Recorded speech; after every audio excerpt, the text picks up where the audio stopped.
Welcome to Radical Personal Finance. My name is Joshua Sheets, and today I'm going to continue the series of I've Changed Everything. And today I'm going to share with you all about buying a business.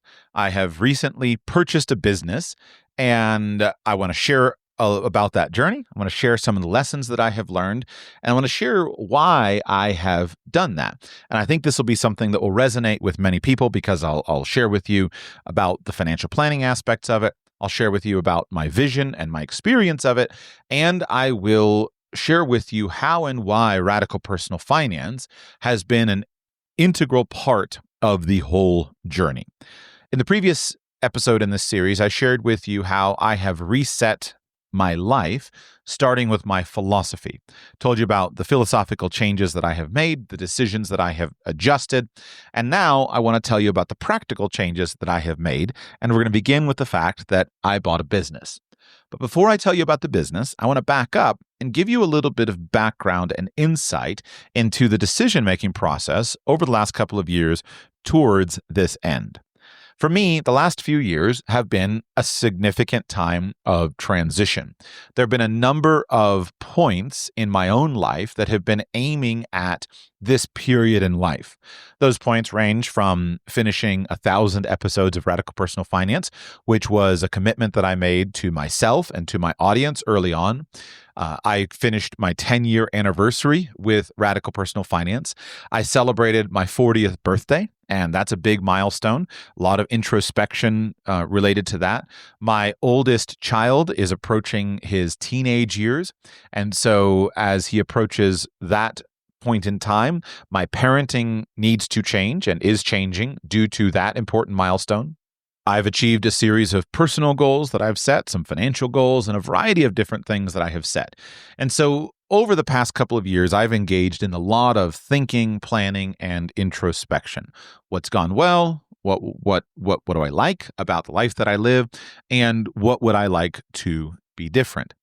Now, a core part of that planning and introspection has, of course, related to my career. When I started Radical Personal Finance, I left the financial planning business. That was a big change in my career.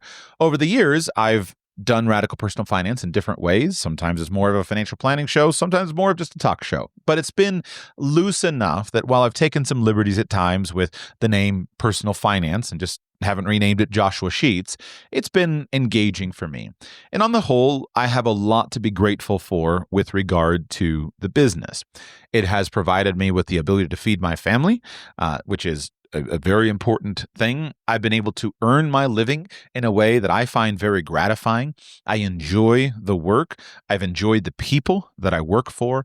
I've enjoyed most aspects of the business. And so I have a lot to be grateful for. However, it's not worked as well as I had dreamed. I've never been able to solve my problems to the point where I was just absolutely thrilled with Radical Personal Finance. If you asked me in an intimate, private context, you say, Joshua, do you love everything about Radical Personal Finance? Is it all you've dreamed of? I would acknowledge, no, I like many things about it, and I choose to focus on the positive, but there's been a whole bunch of things that are broken that I can't seem to fix. More on that in a different episode in this series in the future. For today, I just want to acknowledge that. Now, that may not be something that you would understand until I share that with you. But what you should always know is that there are two sides to every coin. And a large part of communication just comes down to what do people choose to emphasize at a particular moment in time. Almost anything in life can be perceived as being amazing or perceived as being really annoying, depending on how we emphasize it. So let's talk about entrepreneurship, for example. I think I'm a pretty good fit for entrepreneurship. And so if I want to sell you on being an entrepreneur, I will highlight some of the many benefits of entrepreneurship. And these things are true. For example, having been an entrepreneur for almost 20 years now, in almost 20 years, I have not had to ask anybody else for what I do on a daily basis. I control my schedule. I control when I wake up in the morning or when I don't wake up in the morning. I control whether I work today or whether I don't work today. I've not asked anybody for time off. I've taken as much time off as I wanted to, and I have been able to use those things. I never ask anybody where I want to be. If I want to go somewhere, I go there. And because of the freedom and the independence that I built into my family, my wife is a full-time mother, my children are homeschooled, I don't have to pay attention to anybody else's calendar at all. I just go where I want to go, do what I want to do, and have done that now for almost 20 years.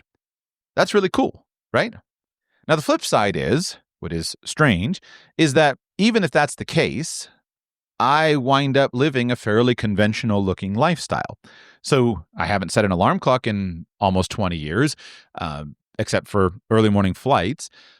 But on the whole, I get up very early every morning and I work a fairly conventional schedule. I have come and gone and traveled the world a lot over the last 20 years. But on the whole, I find a lot of travel really annoying because I don't get very much done. I haven't ever asked anybody for time off. I've taken vacations when I have wanted to. But the flip side of that is that I haven't taken nearly as many vacations as other people are entitled to. There's not been a time in almost 20 years of entrepreneurship that I've gone away and not thought about work while I'm away on vacation. I don't know that I have actually taken a vacation, the way that many people conceive of that word, in a very long time. I've taken days where I didn't work, but I'm always on to some degree. I'm always working to some degree. I'm never fully away. And I don't get some of the benefits that other people get. Just a funny example, right? Over the last years, my wife and I've had children. And some people, when they have children, they get paternity leave and they just leave their job and they get weeks and weeks and weeks and weeks and seemingly weeks and weeks and weeks more off. I've never had that.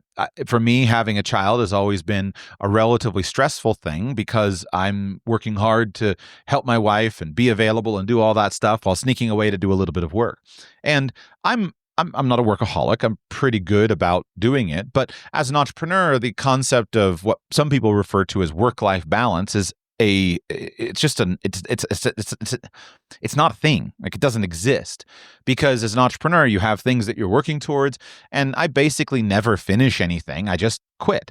And so a funny example of this is that during the birth of our most recent child, I was a little bit behind on delivering my slides for a talk that I was hired to give, and I hadn't gotten my slides over to the conference organizer in time, but my wife was having a baby, and so I was busy helping with the children and everything like that, all up until the time that it was time for the actual labor to come. And when the labor came, it turned out to be a slower, more extended time of labor than expected, but I had finally gotten rid of the children to various childcare, and here I was with time to work. And so I took some pictures and video, is that my wife was in labor and I was sitting on the bed next to her with my laptop out, working on my slides, working on my presentation. I got 3 or 4 good hours of work in, sitting there while she was lying on the bed next to me in labor. Now, you say that's ridiculous, but it is. And if I did that all the time, I think that would be really frustrating. But it's the kind of thing that you're always balancing. Oh, look, here, I've got some time. The children are away. I have those things taken care of. I can work. And that's fairly normal, I think, for entrepreneurs. So I can make entrepreneurship sound like a total dream if I hold it in that way, or I can make entrepreneurship sound like a total nightmare if I present it a different way. And it all comes down to how I actually present the details. So as I considered this a lot, I thought, you know what? I'm not sure that I always want to be an entrepreneur. And I made a list of businesses and jobs that I was interested in. I think there were a total of 7. I had 5 businesses and 2 jobs. And the jobs were really important. As I shared in the previous episode, I realized I'm lonely. I would like to not have to run everything. I would like to not work by myself. I would like to be part of a team. And so the idea of being part of a team and just working towards a common goal and being able to get up and go to work and feel like I didn't have to do it all and I wasn't responsible for it all and all I have to do is just show up and do what I'm told was an enormously refreshing idea for me. So I had a couple of jobs and a few businesses, and I started pursuing those a couple of years ago. And I applied for some jobs that I was interested in, and I started working my pathway towards some businesses that I was interested in. But then, less than a year ago, something popped out of the blue that I did not expect. And yet it aligned with a lot of the prior planning that I had done. Let me back up for a moment and share with you the story of how this particular opportunity emerged.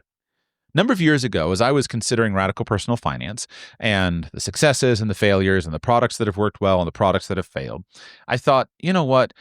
It would be nice to develop a personal finance curriculum for high school students. And Dave Ramsey is the big kahuna in this space. He's got a good course. There are a couple of other options, but I thought there should be more competition here. There should be other things that are done. I'm not sure I can do it or should do it, but I started researching the marketplace to see what was out there. And so as I was searching for personal finance curriculum, I came across a PDF for something that I had never heard of. The PDF was for a book called Life of Fred: Financial Choices. And I looked at this PDF, and it was a promotional PDF that had the front material of the book, including the table of contents, and one sample chapter. The table of contents was fairly detailed. It was a more of a content-based table of contents, not just chapter titles. And I was looking through the table of contents, and all of a sudden I said, wait a second. This guy who wrote this book has written a pretty cool book here. And there's a lot of value in this financial book. And as I went on and I started to read about some of the stuff in the table of contents, I thought, he's teaching stuff that I think I'm the only one that I've ever heard teach about this in a financial planning context. For example, he's talking in chapter 10, it's called Retire in 24 Years. And he's talking about how to retire early and actually how the math of retirement goes. Then he talks about asset classes, and he talks about the first asset class is real estate. The second asset class is education. The third asset class is paper, and the fourth asset class, things you can touch. Fifth asset class, your own business. And I thought, that's me. Wait a second. These are the asset classes that I use, that I try to talk to people about it. And it went on and on. As I went through the table of contents, I thought, this is really good. So I'd never heard of Life of Fred. I didn't know what it was, but I'm not incompetent at the Google foo. So I looked over and I started searching for Life of Fred. And I discovered that what I had found was a financial book, but in reality, Life of Fred was a math curriculum. And as I started reading all about it on the website, I thought, this sounds really cool. Somebody has written a math curriculum that is primarily story-based. And as a highly Charlotte Mason-based homeschooler, I really admire Miss Mason and her ideology. I think it has been proven to be very effective throughout time. I thought, this is super interesting. So I ordered off a set of the books, I think 6 or 10 books, and I thought, let me get the books and see what the actual books are like. I think I got the Financial Choices book and I got the early math books. I got the set of books in and I started. It was a little hard to get them because it was a little bit difficult to get the ordering done, but I got it done. And I started giving them to my children, and they would read these math books and they would enjoy them. And in fact, my eldest would take the math books, and he's a pretty committed reader, and he would just read them for fun. And so he wound his way through the books, and I could hear him in the other room cracking up, and I looked through them myself. And they're these ridiculous, zany books about a 4 or 5-year-old college professor who teaches math at a university called Kittens University. But as I read about the math books, I thought, this is pretty good. And so I continued to order them over the years, step by step, and accumulate more of a collection of the books. And I kept my children going through them. Some of them we just kind of raced through and they read the stories. Some of them I went ahead and had them do all the problems in them. And I wasn't using it as my only math curriculum, but I was using it as a really good supplemental math curriculum. And I became a fan of the series. And over time, I kept on ordering until I eventually put together a collection. Last year, I finally ordered the final books, and so I have the full collection of books from basically the first grade book all the way through the full college curriculum. And I said, these books are so good, I want to make sure that my children go through all of these books. It's not the only thing that we do with math. It's not the only curriculum that we use, but these books are so good, I want to make sure we have them. And so in my library, I have about a 3-foot section that is exclusively Life of Fred books. And over the years, as I have talked on the podcast, I shared with you all about my appreciation for these books and talked about them and shared them as really great resources. So a few years ago, a listener of the show and a friend of the show, he went and he purchased the books based upon my talking about them on the podcast, and he started sharing them with his daughter, who also enjoyed them. And this listener is involved in computer application stuff, and the website for Life of Fred, it looks like it was produced in about 2000, because it was produced in about 2000, probably using Dreamweaver or something like that. It's a throwback to a different era in the web world, and it was woefully out of date, no security patches, etc. And so this listener of the show, who became a fan of the books, reached out to the owner and started helping him with the website, and just said, "Hey, can I volunteer some time, and can I help you with the actual website?" And so we started doing that. So back in September of 2024, so that would be a little over a year ago, year and 3 months, I got August 21, 2024. I got an email from this listener of the show, and he explained that, you know what, I have been using these books, and he'd become friends with Stan Schmidt, and he said, "Would you like to interview Stan on the podcast? I've told him that you're a big fan, and would you like to do that?" And it took us a little while to arrange the interview, but then in reality, we did actually arrange the interview. And so that was released to you as episode 1061 on October 15, 2024. It was titled "My Favorite Personal Finance School Curriculum, Author Stanley Schmidt, Life of Fred." And so I got a chance to visit with Stan on that podcast for the very first time. And I really enjoyed talking with him. I shared with him, learned from him, learned the story. And I learned a bunch of things about Fred through doing that interview that I had never known. For example, I had always thought Fred was a curriculum for children because the books are so zany. But in reality, I discovered that the first book he ever wrote was a calculus book, that he invented Fred when he was teaching a college calculus class as a college math professor. And the first book he wrote was the calculus book, which is basically Calculus 1 and Calculus 2. And a bunch of other things that I got to know about him. So that was the interview. I did the interview, didn't think much more of it. And I had basically completed, I think it may have been right after that I completed my collection. I don't recall. You could listen to the interview and see what I said there. But I was completing my collection. Then fast forward to February of this year. I was in Las Vegas, where I had gone to attend a ClickFunnels marketing conference. And when I was in Vegas, I had gotten to the conference early, and I was traveling up to the Hoover Dam. I'd never seen the Hoover Dam. So I was in my rental car, getting ready to drive out of Vegas up to the Hoover Dam, when all of a sudden an email came in with the subject line, "Selling the Business of Life of Fred" and Polka Dot Publishing. And so I opened the emails from my listener who had connected me with Stan, and he shared with me that Stan was interested in retiring. He's 81 years old. He was interested in retiring, and he was interested in selling Life of Fred. And he attached a little bit of a sales brochure on the company, including some financial information of the company. And I thought, interesting. This is actually really interesting. I was surprised at the significance of the business. If you look at the website, you would judge it to be a very small business. I was surprised that it's actually a much bigger business than I had expected, and that it was a much more profitable business than I had expected. And so I thought, this is really interesting. So I actually canceled my attendance at the conference, and I thought, wait a second, I think he was in Arizona or something. But as it turns out, he wasn't in Arizona. I did a quick check and discovered that he was not in Arizona, but rather in Nevada, in Reno, Nevada. So I decided to just drive up and see him. It's about 7 hours from Vegas to Reno. So I skipped out on the first couple of days of the conference and drove up that same day to Reno to check it out. Met Stan for breakfast the next day. We had a nice time. He told me more of the story, took me to the warehouse, showed me all around the warehouse, visited with him at his home, met his wife, and I hit it off with him. And I thought, this is a really interesting business opportunity.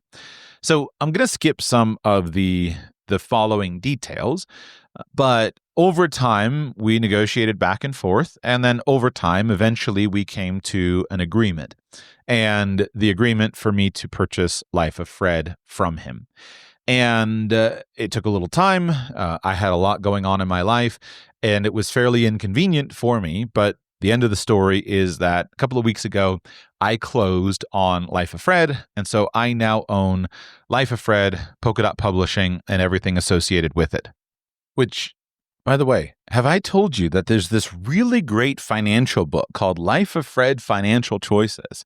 And I really like it. And I just happen to have a few thousand copies. And if you go to lifeoffred.com today, you can get one showing up right to your door with free shipping and everything. So consider that your official ad of the day.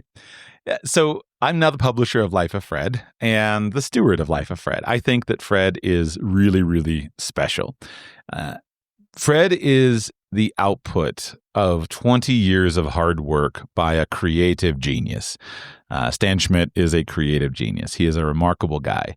And I'm not aware of any other project like Fred, especially in the mathematics space. I'm not aware of any other single author, story-based curriculum that is creative, that is thorough, that is deep, that is complex, that takes math and makes it friendly to people, to everyone, to children, to young people, etc. I've been thinking a lot about the business and what is it that we do? What is our unique selling proposition? What makes Fred so different? And I think I've just stated it, right? Fred is a story-driven math education, math and science and logic and statistics and language, but primarily math, but a math and science education that makes the learning enjoyable and fun and meaningful by demonstrating the actual real-world application of mathematical concepts. That's what's so unique about it, is that while his adventures are quite ridiculous much of the time, the thing about Fred is that Fred always needs the math that's being taught to solve some problem that he's facing in his life. And in a world in which children and young people constantly go, why do I have to learn this? At least we can come up with a situation in which, hey, Fred needed this particular concept, and here's why it might be useful to you. And that helps to understand math more deeply. And this kind of fun, that the tagline that Stan always put on his books is as serious as it needs to be.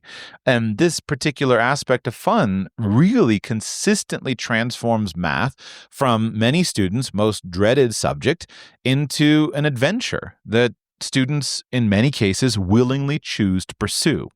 I think that's special. I think that's important. And I think it's important that that continues to exist in the world and that message continues to go out.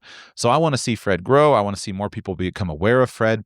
Fred is primarily used right now as a homeschool curriculum, but I don't see why that should be the case. I genuinely believe that all parents who have children who learn and study math would benefit from having a set of Fred books on the shelf, because Fred can be used as a standalone math curriculum, and it's great, or it can be used as a supplemental math curriculum, and it's great. And just reading the stories is, I think, a really good way to be introduced to math concepts and be reminded of math concepts in a really fun way. My 12-year-old the other day, especially now that we have lots and lots of Fred books, he said, the only book I haven't read is the calculus book, and he wants to learn calculus. And so I handed him the calculus book, and he skipped all the math problems and just read the stories, and he's sitting in there cracking up reading the calculus book. Now, he's not in any way doing calculus, but he's being exposed to calculus in a really good and meaningful way. And so I believe that in the years to come, I'll be able to take that idea and articulate it to other people, and we'll be able to help get Fred books into more people's homes where they belong. They're an amazing deal. They're way underpriced right now. As far as I'm concerned, they're way too cheap. But they're really, really good, and they're really, really fun. And so I want to see that go out, because we're facing a crisis of education right now. And this is nothing new. You know that I have a deep interest in the field of education. And a lot of the problem with that is even math education. And we're facing challenges. And in a world in which, there's not a single math problem in any high school or college math textbook that AI can't do for your student. So what's the point? Right? Why do we do this? We have to answer that effectively for our children and young people so that they can go on and be more effective. By the way, what I tell my children, why do we do math? Because math makes you smart. That's it. I don't actually promise them that they need it. I don't tell them they're going to use it. but math makes you smart consistently and in a proven way. And there are a lot of people who are scared out of math and who are intimidated out of math. And yet there's no math gene.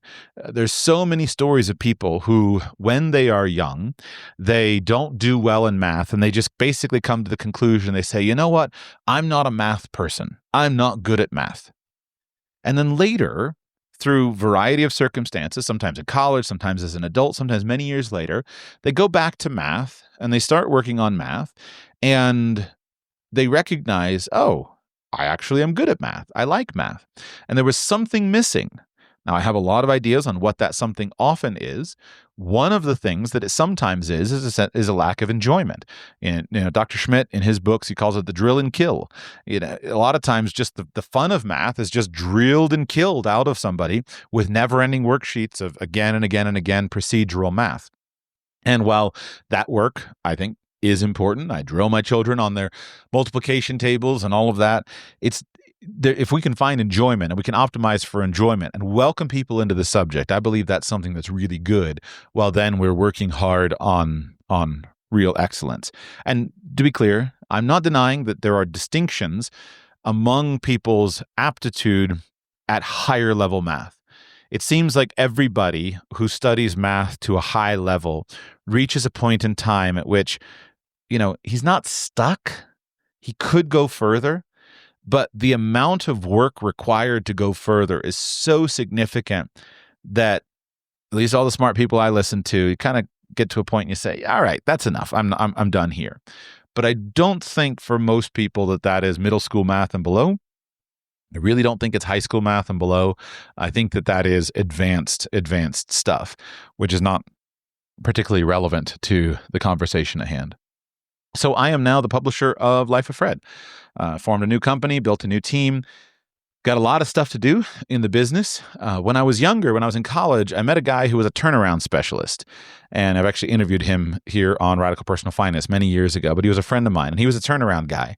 And I thought, this is what I want to do. I want to be a turnaround guy. And, I didn't see any way to do it. And then I went off in a couple of different directions and I couldn't see an opportunity. But now I have my first chance to be a turnaround guy. And so I think we've got a world-class product that has a strong base of committed users. The fan clubs, the committed users are really significant. We have a great product that fills an important niche in the marketplace. And then hopefully we can improve the company, improve the marketing, improve the sales, improve those things. And I hope that it becomes something that is highly profitable. Let me talk for a moment about the business perspective in the context of financial planning. Why does everything I said about philosophy, why does that matter so much? Why is that important? Well, one of the things that's mystifying to me over many years of financial planning is why we don't reflect on business as a suitable asset class for investing into. I spent years as a financial planner, and I thought, I was naive, right? But I thought, well, the way to get rich is to invest in stocks. So as I shared with you in the previous podcast, I read mainstream books and they all said, if you want to get rich, then what you should do is you should invest in your 401k. And then I got into real estate and they said, if you want to get rich, you should invest in real estate. And I think that's fine. That's good. But the trick is that when I was an actual financial planner, I was trying to find rich people. Because the reality is financial planners make a lot more money and do a lot more good for rich people than they do for poor people. Poor people don't pay them anything. They don't care. But if you can find rich people like to pay financial planners lots of money to save them taxes and solve their problems. And there's a really good fit there between rich people and financial planners. So I thought, well, who are the rich people? Well, the rich people I discovered are people who make a lot of money at their job. And many of them are people who own a business. And so you've heard me beat that drum thousands of times in your ear over the many years here at Radical Personal Finance, but I learned it the hard way. I didn't get that from the personal finance books. I'd read the personal finance books and they never told me to make more money. They always said, here's how you can live cheaper. Here's how you can use the latte factor to reduce your income. They never said, go make more money. And I felt like if someone had told me to go make more money, I could have done it, but I wasn't smart enough to figure out I should go make more money. And then with business, what is amazing about business is that the numbers of business can work out really well. And so as a financial planner, there have been many times where I have interacted with somebody, and this person might have $100,000, might have $500,000, might have $1 million. And I've said, listen, if you could just go and buy a business, then you can make a significant return on your investment. And so if you look at the 4% rule in stocks and you compare that to the numbers that you can make in various kinds of business, depending on the margin, the 4% rule is ridiculous. You can take a few $100,000 and with the right business, you can turn it into a few $100,000 a year, at least over the course of a couple of years. You can't do that with stocks. You can't do that with mutual funds. It's not possible. You say, well, Joshua, you're not comparing apples to apples. That's exactly right. You're not. And so what happens, or at least what I think has happened for a lot of people, is we're so obsessed with the concept of retirement, and you can't call yourself retired while you're running a business. You've got to run the business. And then that became a focus on early retirement. And we said, well, clearly what we want to do is we want to take this concept of retirement and we want to bring it forward. And so at the age of 30, I want to not work anymore. And therefore that's my solution and I don't want to work anymore. So I'm going to be fully retired. Well, you can't do that with business. You can only do that with stocks or possibly real estate, even though it's a bit of a business in itself. You need those truly passive assets to truly match the actual definition of retirement. And yet I don't think most people want to be retired. I really don't. I think most people would be much happier making $300,000 a year, working 30 hours a week, than they would be making, $75,000 a year, working $0 a week, 0 hours a week, and especially at an early age. And so I have been interested in this for a long time. I've counseled many people, both private clients and publicly here, go and look for a business. And I've shared with you in previous episodes my biggest mistake, where I thought, well, the point of business is I have to come up with a great new idea. I have to come up with some brand new thing. That was the dumbest philosophy I used to have, because I don't have that. But when I realized, no, the point of business is to come up with something that people want or need or value, and then run a good business out of it, then everything became different. And we're living in a moment in which I think you can do this too. And so you're probably not going to buy a publishing business. We'll see if it works out. I hope it does. There's a whole bunch of market trends against me. There's a whole bunch of things that, book sales are down, and especially reading intensive book sales are down. Not many people read anymore. Not many people can read anymore. I think there's wonderful new ways to learn math. I'm a committed user and fan of mathacademy.com, which I think is going to revolutionize math education. I believe that mathacademy.com and Life of Fred can be best friends. So I don't see that they have to be one or the other, but I think we're in a world of brand new educational opportunities, new AI-driven opportunities. A lot of this stuff is really good and really exciting. So there are some things that are against this business. I could go bankrupt. We'll find out. I hope not, but we'll find out. But at its core, again, we all take that risk in business. But what I want you to recognize is that you don't need to have a great new idea. You need to just find a functional business and have some money to buy it, find someone that wants to sell. And there are a lot of people in that space at the moment. I didn't do a great job in closing this business. I messed a lot of stuff up. It was super sloppy. I did my very best. My life was a whirlwind during this whole thing. I'm negotiating business stuff from, another continent. And so I made a lot of mistakes along the way. But eventually we landed it, tied it up, and I think we've got it done. Next time, it's going to be a lot better. But we're living in a moment in which there are a lot of other opportunities available. Right now, the big book that is super hot seller on this is Buy Then Build. And I think that this is something that more people should consider doing. Buying a business that is already running and then fixing it and improving it. And I've met a lot of people over the years, a lot of clients, a lot of friends, people who are able to do this effectively. And I also think that this is a skill set that maybe more people have than a startup. I'll share in a different episode my struggles with radical personal finance, but I've had my many struggles. And along the way, as I have struggled with a lot of those things, I've thought to myself again and again, I'm struggling with this because it's a startup. I'm struggling with this because it's a startup. And it seems like some entrepreneurs are really, really good at startups, and some entrepreneurs are not so good. And as I would counsel people, I would think, you know what? I can so easily see all the problems that exist with a functional business, and I can see how to fix those problems. But somehow that doesn't apply as easily to my business. And even if I can see what's wrong with Radical Personal Finance, and even if I know what needs to be done, having the resources to fix it is different. And so if you are just kind of tying it together, I've shared my story. Try to share why is that when you walk away from the idea of retirement and you're willing to do some work and build something, and by business, by the way, I don't mean, just a high paid job. I will address this in a future episode, but Radical Personal Finance for me has been a high paid job. It's me, it's my brand, it's a good job, it's a very rewarding job, it's a nice job, but I have the same problem that most doctors and lawyers have, is it's a professional job, and it's not an actual business. Fred, on the other hand, is a business, right? It's an extant successful product.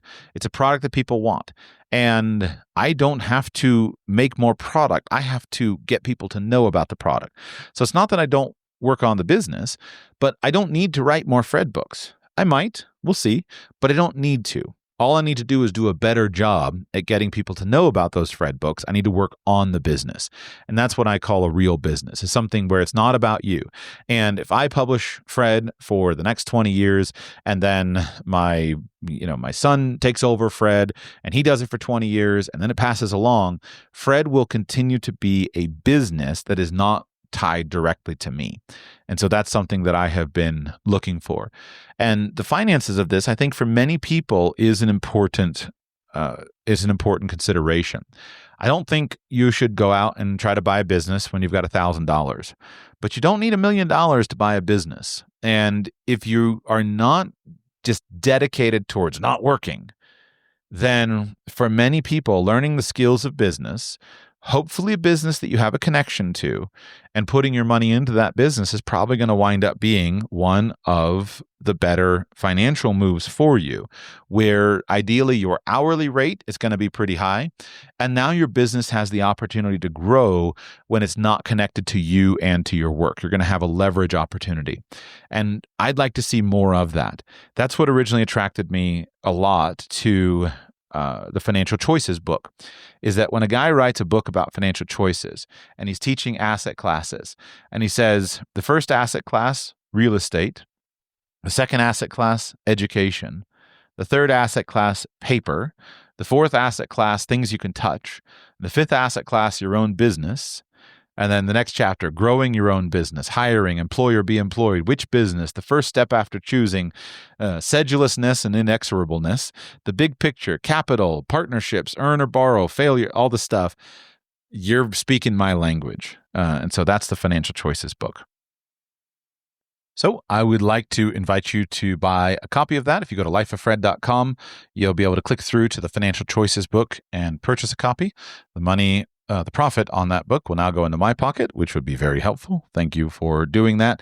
If you are interested in some math books for your children, go to lifeoffred.com. Feel free to read about the math books there. If you're uncertain about anything, first of all, I think you'll like them. You can figure them out. If you're uncertain about anything, check back in a couple of months.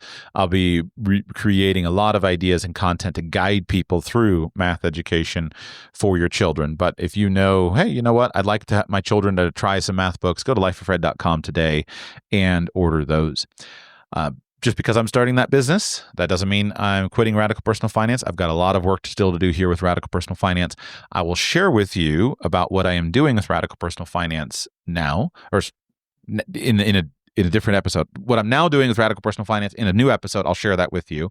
But first, in the next episode, I'm going to also share with you about the brand new business that I am starting that is also an enormous change in my life and very exciting.